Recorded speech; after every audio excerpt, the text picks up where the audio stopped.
I'm going to be excited when it does.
Hello and welcome to Welcome Home Radio. The waters in the mortgage industry can be pretty muddy, whether it's investing, leasing, renting, home insurance, or myths and misconceptions. Welcome Home Radio has the answers for you, the consumer. And now, to help you make the right home buying decision for you and your family.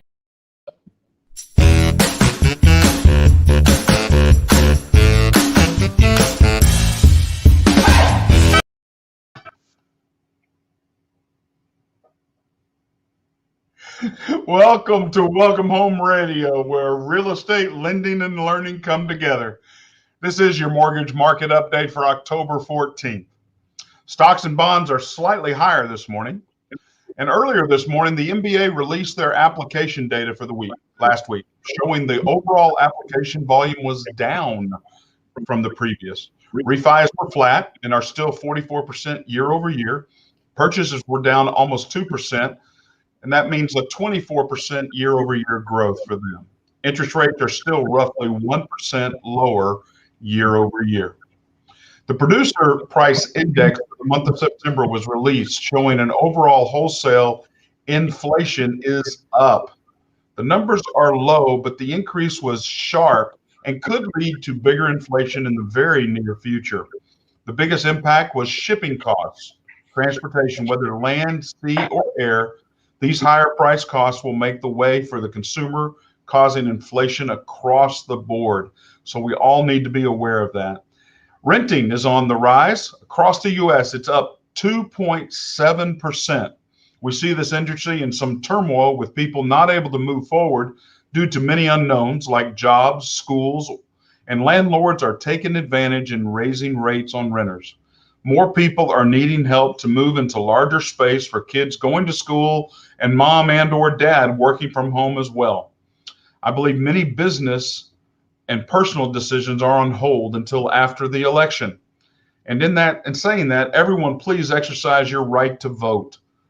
Vote your values. Not many countries can say they have the rights we have. So please, please exercise them. Today we have a very interesting show as we continue the previous discussion on timing in the real estate market. And joining me as always, my good friend Alan Pace. How are you, sir? Good afternoon, Mr. Thomas. I'm doing well. Yourself? Oh, blessed and highly favored. Thank you. Hey, I wanted to start us off because I want to share, as you do and as anybody out there, any professionals, they all have continuing education. Well, guess what I did yesterday? I was in a Zoom call with over 240 plus LOs getting my continuing education. And kind of interesting, the topic of appraisals came up. Hey, we're talking all about appraisals across the nation. And of course, representation was literally from the east to the west, north, south. And everyone across the board was having trouble with appraisers. In fact, one person quoted their normal appraisals were right around 650 to 750. They had a quote back from an appraisal. If you pay us, we can do this one on this date, but you pay us $2,260, $2,260, we can meet your due date. But if not, we'll be delayed by almost 2 months at the price earlier. And it just kind of culminated everybody sharing some experiences, which we've seen heavier on the pricing, much slower appraisals. And I believe you're seeing the same thing on your end. Is that not true? That is true. For the love of me, it's the one thing in what I do that you have no control over as a realtor. You know, the lenders are doing the lending, they're hiring the appraisers or however that works. But then from there, we're all out of the loop, lender, realtor, everybody. And Yep. hell, I don't know if it's going to be a week or 4 weeks or I don't, you know, even with the comps, you do comps and you think you've been doing this a long time and you have, and you look at the comps and then they look at the same stuff and decide totally different. And it's just frustrating. So if the appraisal comes in really low, it's good for a buyer, but it can also be devastating for a buyer if the seller doesn't want to move that much. Yep. They've just wasted the money for the inspection, the money for the appraisal, the money for the option period. You're talking, I don't know if the appraisal gets charged or not. You can probably say that, but bottom line is the seller's out, hadn't been showing the house for 3 weeks, 4 weeks, whatever the heck it is. So it's a lose, lose, lose, except the appraiser just gets their money and they move on down the road like no big deal. It's just frustrating. It is very challenging. And as we're talking about timing in the industry, the appraisals seem like, due to the increase in refinances, they are somewhat taking advantage of the network. Now, as you were talking about, lenders order the appraisals, you guys order the inspection, but most people do it through two means of methods. One, if you're a broker, you have what's called an AMC. That's an appraisal management company you go out to, and they manage multiple appraisals for areas and they go forward. Others we already have contacts and zip codes, and we have, I think, somewhere in the neighborhood of 5 appraisers signed up with our firm per zip code. And so we're able to utilize them, and they seem to be working together in, hey, I'm going to charge this, I'm going to charge that, and taking their time. So it's really our job to stay on top of it, but making you aware of those situations, making you aware of how long, or, hey, we can do it quicker, but here's our rush charge, or here are our rush price, and it goes up. And so it's been really interesting that it's affecting the industry, and that there is not a overall CFPB type that takes care of you and I. They oversee us and watch our etiquette.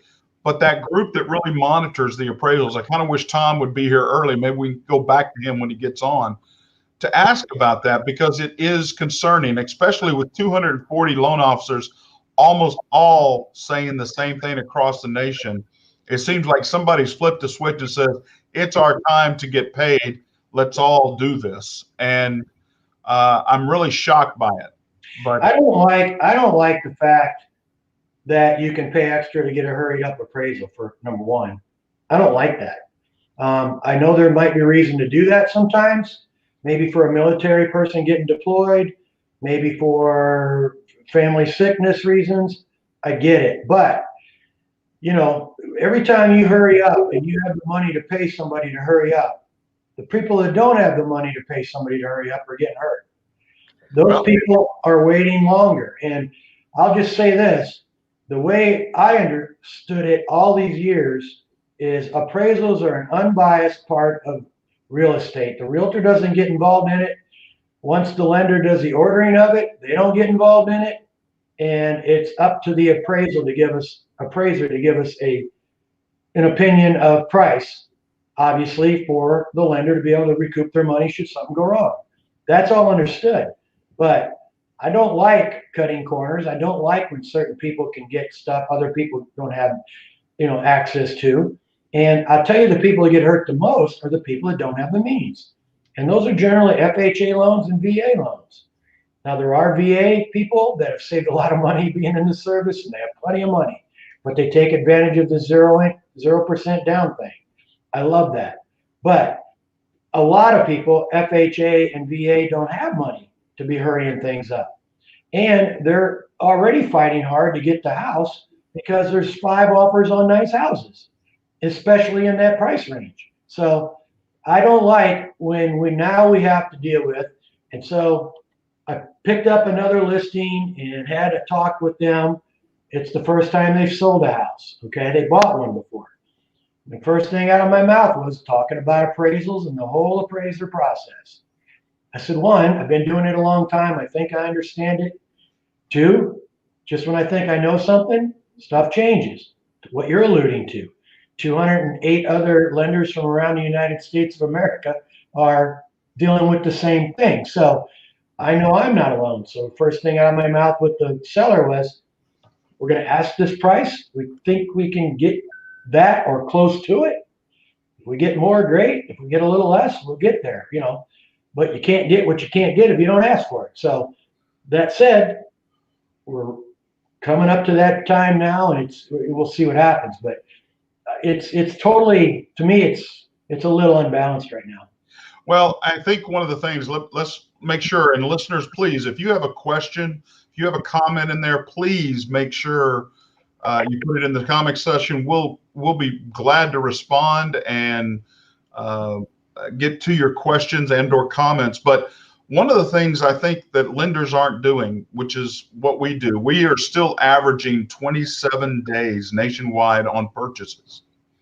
But that's because we prioritize purchases. Refis take a back seat. And if we have an appraisal that needs to happen, again, we focus on that one for purchases. Refis can be pushed back. Our refi days are right around 46 days. Well, back to the first thing you said about averaging 27 days.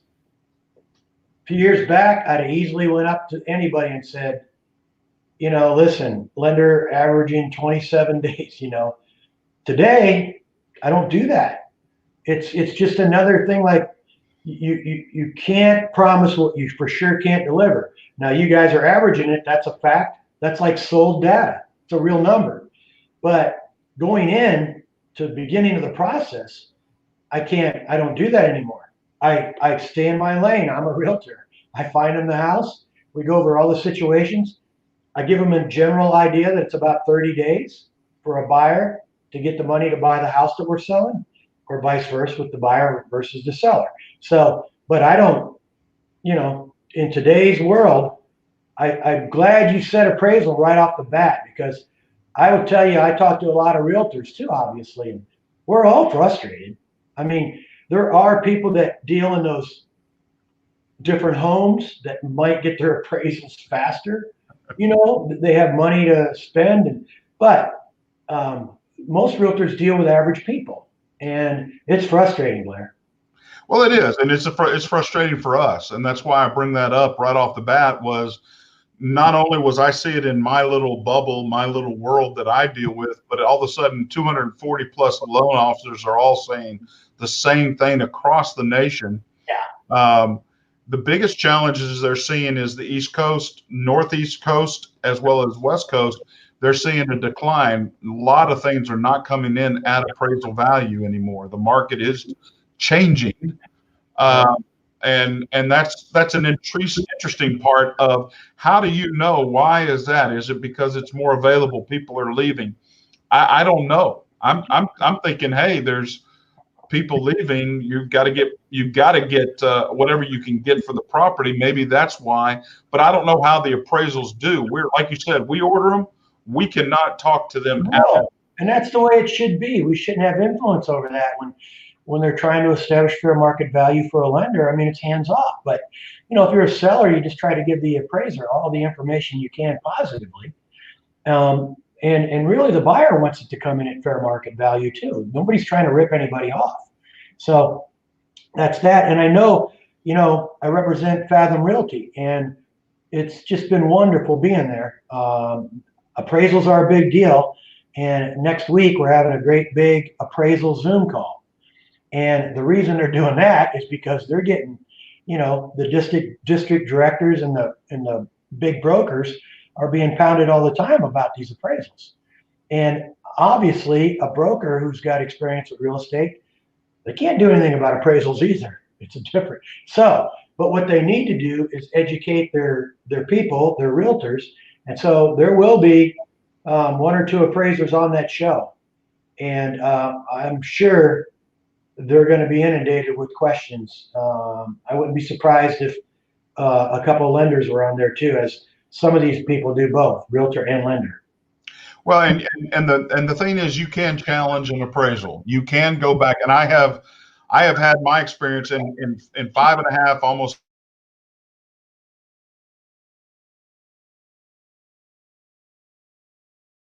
6 years, opportunities or changes to the home, updates to the home that they did not catch. So it is possible to successfully defend and or change an appraisal, but I've also seen it where they're not even willing to change at all. So I've protested appraisals, and obviously you do it through the lender. And I've done it with a lender brought by the buyer, and I've also done it with me being the buyer with my lender. And, it got nowhere. I mean, it took time. And, they put it in paper that they did reevaluate and they think they did it right.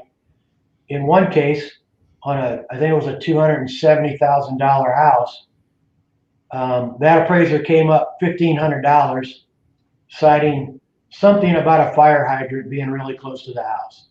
And that was it. a fire hydrant close to the house? Yeah, kind of like he's an insurance guy. Like it's more value having a fire hydrant close to the house. And I just started giggling, like, what is that about? I can understand an insurance company doing it. I don't get I don't know where they're going, but pretty much the way I looked at it was they were just saying they did it right the first time, but hey, here's a stupid reason, we'll go up a little bit.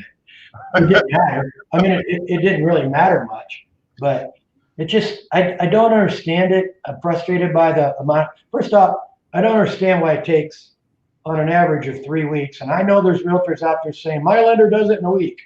Well, every time a realtor says that to me, I go, I don't want to hear that. Don't tell me that that's an A for your side. Okay. I don't want to hear that. And okay, who's your lender? Let me call and talk to him about that. Well, they tell you the truth.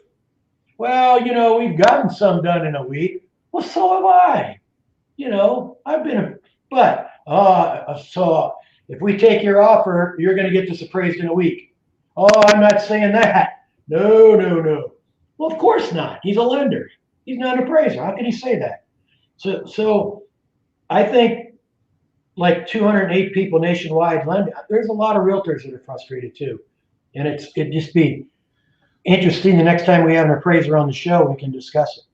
So to put it in context for our listeners, is the appraisal happens once the commitment, and this is when we order it. It's when I get confirmation either from the borrower or from you as the buyer's rep that, hey, we're okay. The inspection is good. You can order the appraisal because it is going to be a third-party fee. You are going to pay that up front. Very rarely do we roll those in, except in the VA world where we roll in the cost. We can do it in other cases, but we don't. It's a third-party cost out of our pocket. And if something happens and it doesn't, we want that paid up front. So that timing, and normally it's scheduled in a 2-week fashion to give them time, the due date. But a lot of times, and more recently this year, they have come back more and more to saying, I can't make that due date. I can't make that time frame, or I can do a rush for this amount. So just to let people know, understanding appraisal's timing, that's what you're looking at and taking up. Now, during that same time, that the important step before that is the inspection. And I don't know how other people do it. I just know how I work with you, Alan, and others like David Tanner online here. I let you know I'm not going to order the appraisal until you tell me after the inspection or you're done negotiating. I don't want to take away any negotiating power from you as the buyer rep to say, hey, what's going on with the inspection? Are you good with it? Or are they negotiating that time? And normally that takes anywhere from 2 to 3 days, 4 days? Well, inspections, like we talk about in real estate contracts all the time, everything's up for negotiation. So the option period's kind of a big deal. That can be a short option period. And if that's short, then the inspection's short. So that means that they have an inspector that'll do the house in a day or two. Most option periods are 7 days, thus most inspections are 2 or 3 days out. I got one under contract Saturday and the inspection is today. So we'll look at the thing tonight or in the morning, and they'll either put some kind of repair amendment together and get it to us, but we have until Saturday at 5 p.m. to get that done. So it just depends. Inspections generally happen 2 to 3 days, sometimes 4, but you need time to negotiate after that inspection. And that's the most important part, I think, about timing of inspections is that negotiating. And if the seller rep already knows you've ordered the appraisal and they already got a scheduled date, that tends to take away that negotiating power of both sides. So we wait for that order, that appraisal after the inspection. And so like you said, we're depending on that option period, 2 to 3, maybe up to 4 or 5 days going forward. Now, also coming into this, we have a signed contract. We have 3 days to disclose the actual loan program to the borrower. They're the ones, we can't do anything until that disclosure is acknowledged and or signed. So once that happens, once we have documents updated and everything else, we go into a processing period. And processing on a standard mortgage purchase normally is going to take 24 hours. Now, what does that mean? That means it's going to go in, another set of eyes is going to look at it, it's going to be updated and or, hey, we need an updated document, we need this completed, we need that completed before it goes to underwriting. Processing is very important. If it's a refi, it's going to be done in 72 hours. Again, priority in our business, in our side, is that we prioritize purchases. Somebody already has their home. We're not worried about refinancing. That can take place in that time. But purchases have due dates. People are making plans, movers, all that. So again, purchases take priority. So during that process, what are you doing after you've negotiated the inspection? Are you really just waiting? Are you helping the client work through some things? What are you doing during that period? No, well, there's a couple. Every transaction is a little different, but in general, you've done your work for now. You get out of the way. You answer questions. They might have questions about movers, or maybe you're working with them to purchase another home. You might talk about that. Or if it's a first-time buyer, you're sticking a little closer, helping them, telling them what to expect next, things like that. Telling them that your lender or me have no control over this appraisal process. I can't tell you if it's going to be 10 days, 15 days, or 20 days. I can't. But in general, it could be in 2 days or it could be in 15. So it just depends on your buyer or your seller. Everything's a little different generally. But no, one of the things I always strive to realtors, especially the newer ones, is stay in your lane, do your job. And I'll often be right in this office. My wife has an office right next to me here. She always says, she hears me say to my client, okay, it's time for us to get out of the way and let other people do what they need to do. And it's true. You can't do it all. I'm not the lender. I'm not the appraiser. I'm not the mover. So yeah, you do step aside and you let people run their lives, feed their family, work, things like that, but you're always available. You're always available. Well, and I think I know you're checking in with me on a weekly basis. I check in with you, updating you at least weekly, if not more, and that our communication. And I also see that you have, hey, if you're dealing with a buyer, you're also possibly in times you're dealing with the sale of a home as well. So you've got those things running parallel at the same time. You do, but there's still a period in there where you've done what you should have done. Yeah. No. Everything signed, it's been inspected, it's in your hands. The lender is doing their thing now. You've got things you got to do. And then, of course, we haven't even brought up title. They're down on the list here. They have to assure clear title. They have to do tax information. There's tax certificates, things like that. So that's things that, David and me, we don't do. We're realtors. We fill out paperwork. That's what we do. Negotiate those contracts. Yeah, and then you're also kind of a consultant on the side. You stay in touch with lender, you stay in touch with your clients, you answer questions from the other agents. Yeah, you do that. But that's not all time consuming. Most of it is, okay, we're out of the way now. We did our part. Let's appraise this thing fairly. Let's get our lending done. Let's average the 27 days. Title, I don't care how damn busy you are. I need a slot Thursday at 2 o'clock, 9 o'clock. We're flexible on Thursday, but I need a slot. So you're doing those kind of things always in a busy market like it is.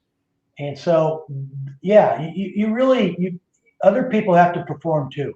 Just like if David and I don't do our jobs, there's nothing for you to do.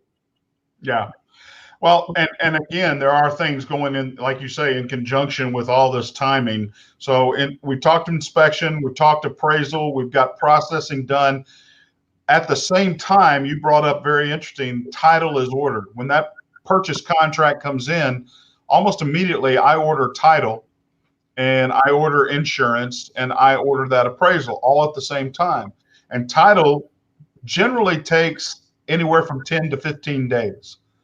And depending on where you're at, what title company, normally they're in the same county that are utilized. Now, let's talk about that real quick. Title is selected in the guidelines. It's selected by the borrower, but normally it's selected by the seller. Is that not true? Well, that's changed over the years too. And you got to be careful here with the way you word this, but so many title companies are now, their branch is a door away from the realtor company, So again, those two are supposed to be kind of separated at the hip, just like, a lot of things, but there's arguments for both sides of it. You get an experienced realtor who's, like, say, worked at a big realtor company for 10 years, and they have their favorite title company, which incidentally is right across the hall, and it's easier for them, okay? But you're on the seller side, and the contract says the seller is going to pay for title insurance, then you certainly come back and say, well, listen, we'll go with your title company if you guys want to pay for the title insurance. We're cool with that.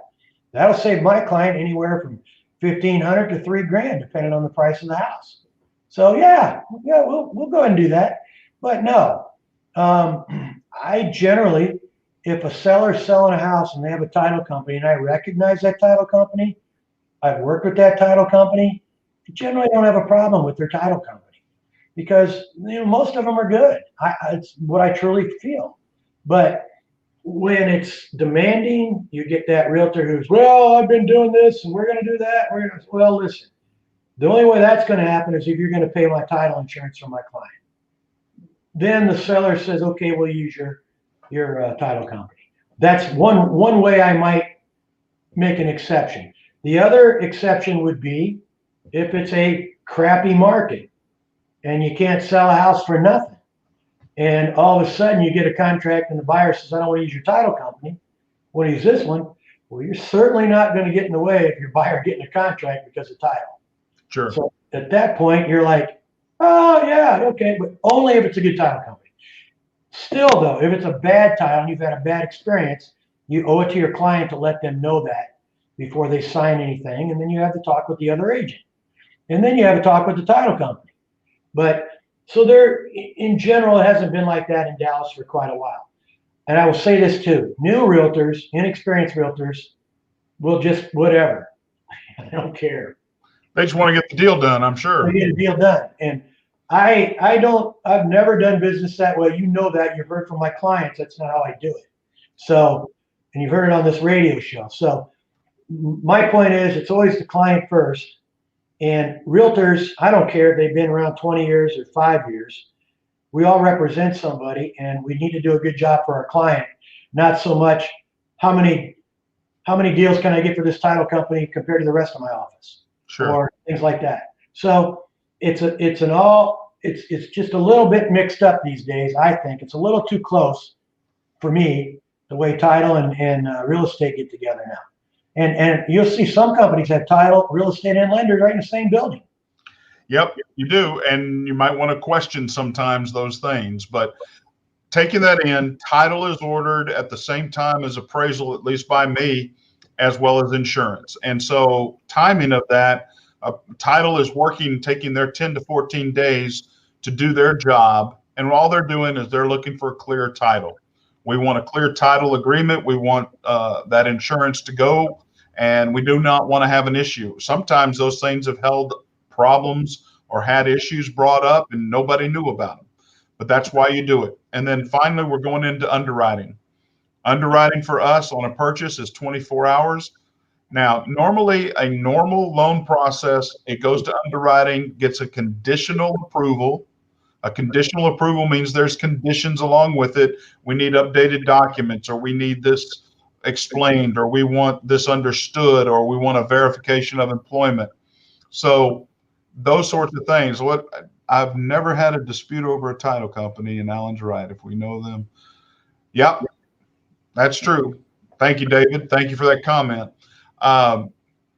So again, underwriting is looking for that conditional approval. We get the conditions back. Now that can be anything from a simple LOE, an updated verification of employment, updated bank statement or pay stub, any of these certain things. Or it could be, hey, we've got to get title in and it's being delayed, or we have to wait on the appraisal.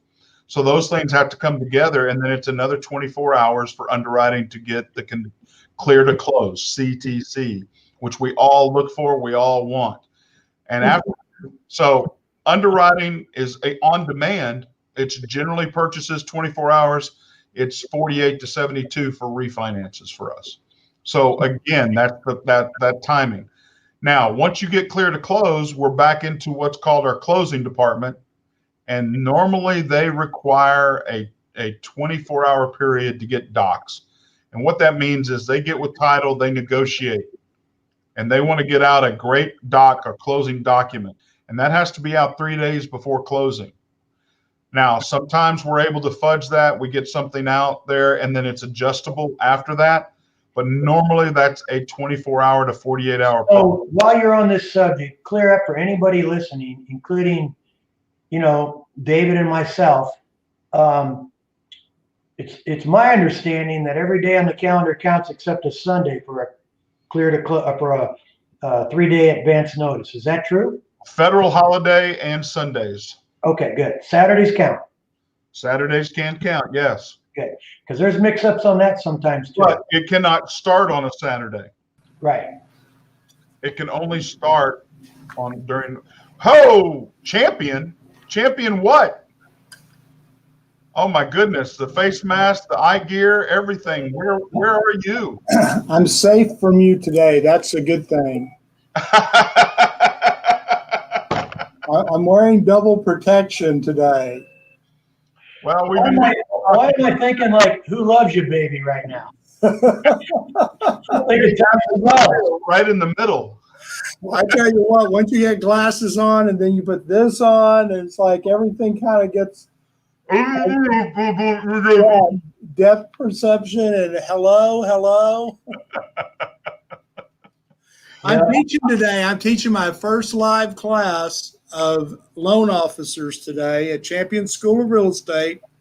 The first one they've offered here in the Dallas-Fort Worth area for those people wanting to get licensed. So, at 75% open, you're ready to go. Well, it's more like where the class size is at about 25%. But we've got a couple of them going. We went from 1 room to now 2 rooms, so I get a room. So we'll go to 3 rooms. Are you on both Zoom and live? No, I'm just doing one. The Zoom class is, the Zoom class is more like 110 folks. It's being done out of Houston. Well, Dave Tanner thinks you need a haircut, but I'm not going to say, that's one of our listeners. So, and I can't argue with Dave at all that it's been a while since I've seen the barber. Hey, we want to go back. We're talking timing. I heard. We're dealing with, and right off the bat, I went to my CE training yesterday, and again, I was with about 240 plus other loan officers across the nation, and it was interesting to me that the same and thing. You did that with Champions. Oh, of course, always do that with Champions. Okay.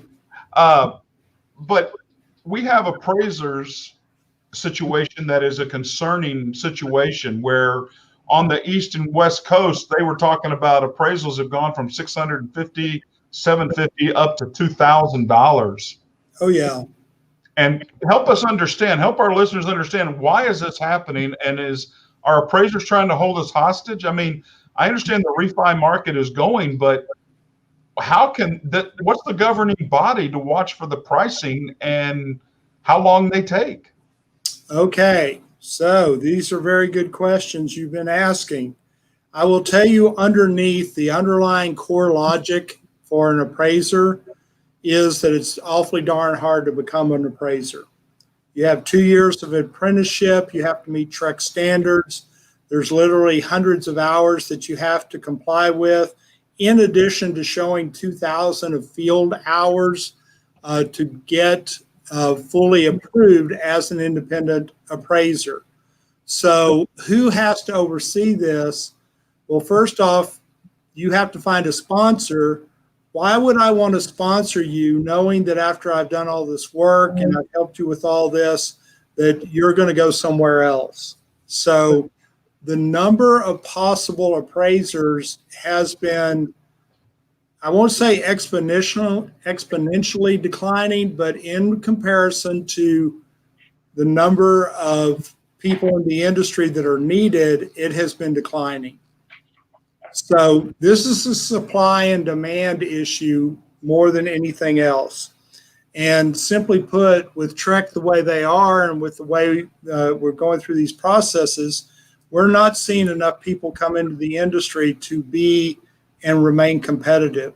So already, what am I looking for? Appraisals out in West Texas, it's not atypical to hear somebody charging $1,000, $1,100.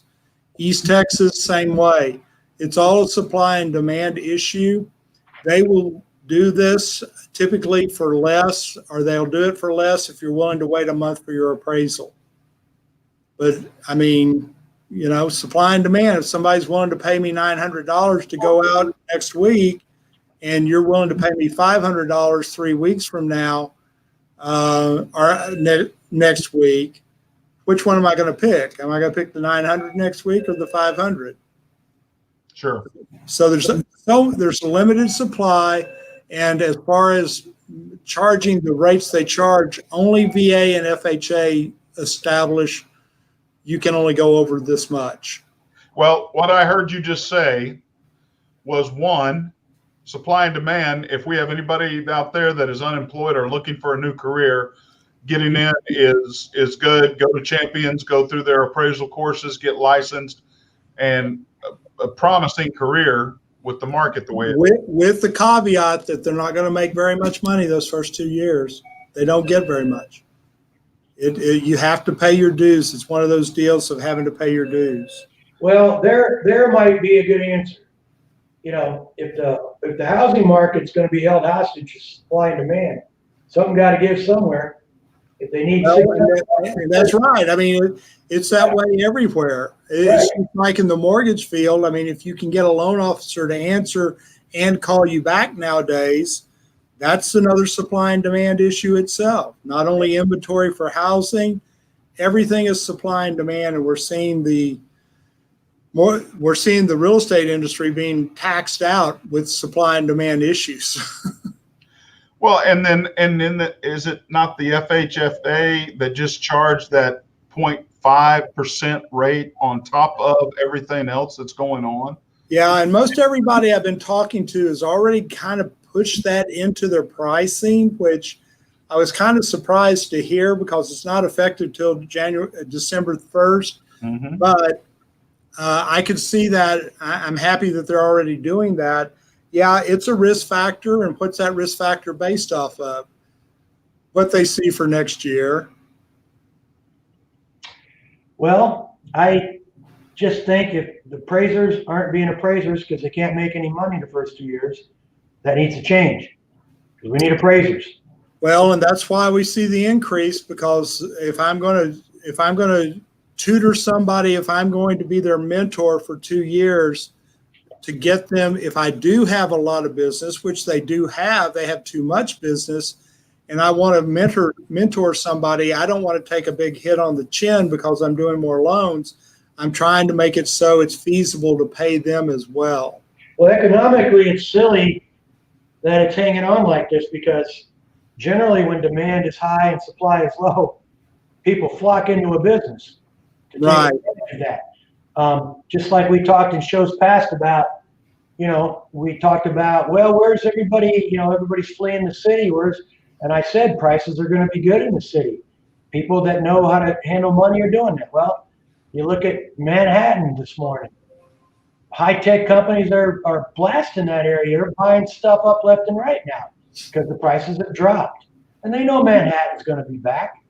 I mean, it's just how the market works. When supply is high, or demand is high, and nobody's there to do it, then generally there's an incentive for people to get into the business. And until that changes, why would anybody get into a business for 2 years and make nothing, and then and then be exposed to, who knows, the market might change. I mean, it makes no sense.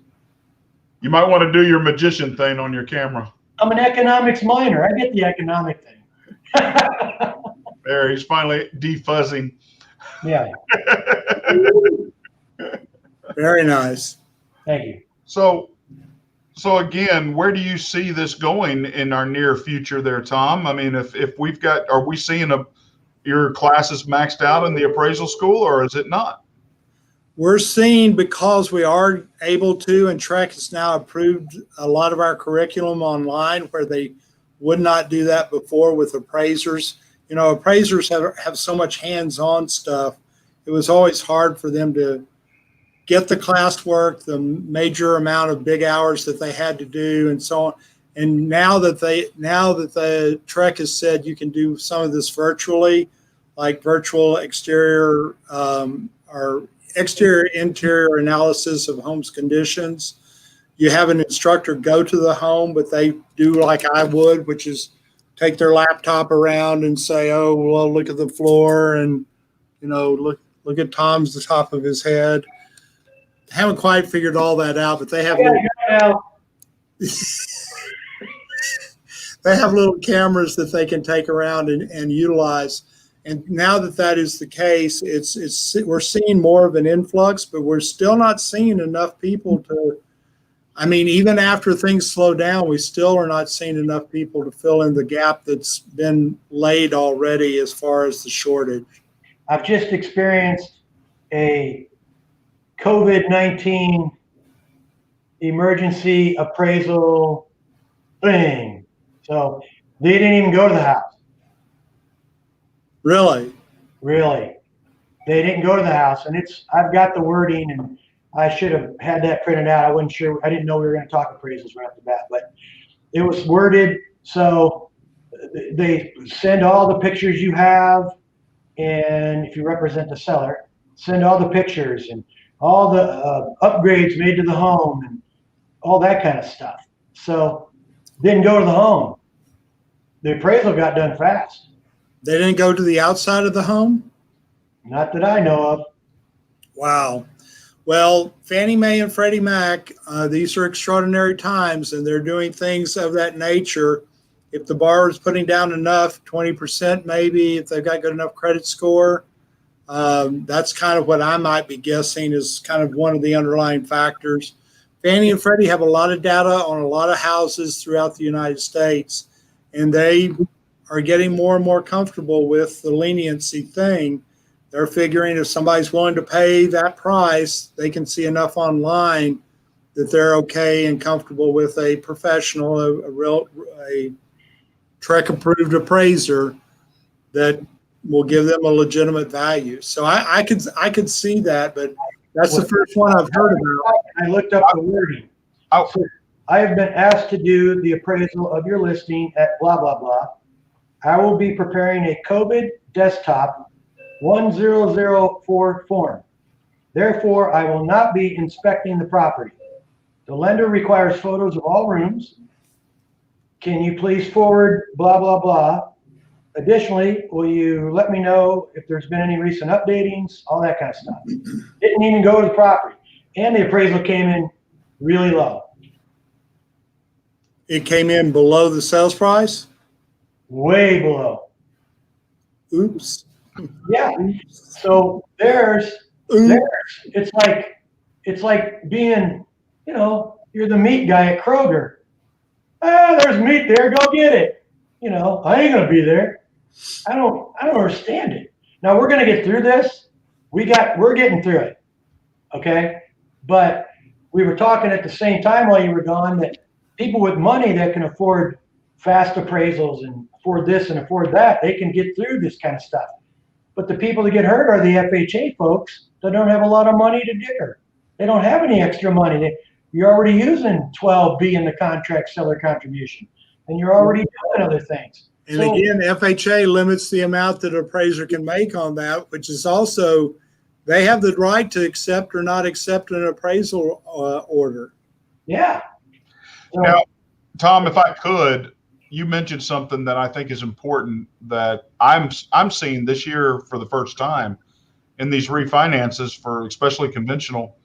I'm getting probably 65% PIWs, property inspection waivers. That's as you just said, with Fannie saying, hey, we're more comfortable with the MISMO data. You priced this. We don't need an appraisal. Yeah. Now, why wouldn't that be a larger impact on resources since most of the time refis can be done that way, but purchases normally you're going to have a required. I mean, it's very rare, would you say, on a purchase? Well, what Fannie and Freddie are saying, we've already got the data on this house. We've already been paid on this house. We've already, had the experience with this borrower to pay this mortgage back based on what they bought it for. So there's an inherent lower risk for them than a house that's changing hands where the seller of the house trashed it and didn't take care of it, and there's, and it needs work, or it's an older house. It's depreciated. Has it depreciated, or have they been able to keep it up to snuff? That's why they go in for a new loan, and those new loans are going to be higher LTVs. The other thing that crossed my mind is, this is not an honest world all the time. And of course, I am, you are, but what makes somebody who gets this question, Mr. Listing Agent, have they done upgrades? Oh, you're not going to visit the property? Oh, yeah. What if they go next door or across the street to their neighbor who has a house that they've been really keeping up to snuff? Take pictures. I thought we were just going to open up Country Living Home Magazine and take a picture. I mean, so this is going to be a train wreck if it keeps up. Yeah, there's Architectural Digest and going in and buying the high ceilings. I mean, come on.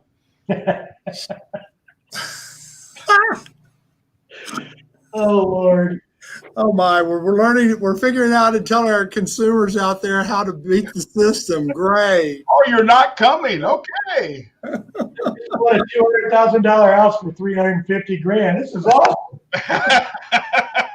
Yeah. No, to me, it's a serious subject. When I start getting, first off, I generally never hear from an appraiser unless they can't get in the house or there's a dog or something, every now and then you'll get a call from an appraiser. Well, can I say something to you, Alan? When you said what you said, I immediately thought about, in my military background, people offloading their job onto someone else. That's exactly what it sounded like when that appraiser says, well, I won't be visiting, but you need to send me pictures of this, and this. I mean, like, that is offloading my job to someone else. And you're in a position of saying pictures don't lie, but they also don't do justice for a home that has a nice flow, feels good when you walk in it. You can obviously see it's been taken care of. It doesn't, you get none of that with and the appraiser that came on our show flat said that kind of stuff mattered. Flat said it. When I walk in a house, I've been doing this. I understand how this, that kind of stuff matters. And I don't like this hide behind COVID. I'm not going to do my job thing, and whatever price I come up with is what you and the lender and the seller and the buyer got to deal with. Good luck. Well, it sounds like, guys, we need to get our appraiser back on here. We need to have a good conversation if we can make that happen, because we're out of time. We've already gone through our timing, and we hadn't even reached all the topics again. But I sure do appreciate the time. I appreciate our listeners, and David, for all your comments. Thank you so much. Let's keep them going. And the bottom line is, here's my thought for the day, if I can share. We live in a country that gives us rights. Exercise them. Please go vote your values. Most states are open for early voting. Please go and vote. I thank you. I'm Blair Thomas. And I'm Tom Holm, and I voted. And I'm Alan Pace. My wife's voting right now, and I'm going tomorrow. There you All go. right. I Guys, just left you. take care. Bye-bye. Take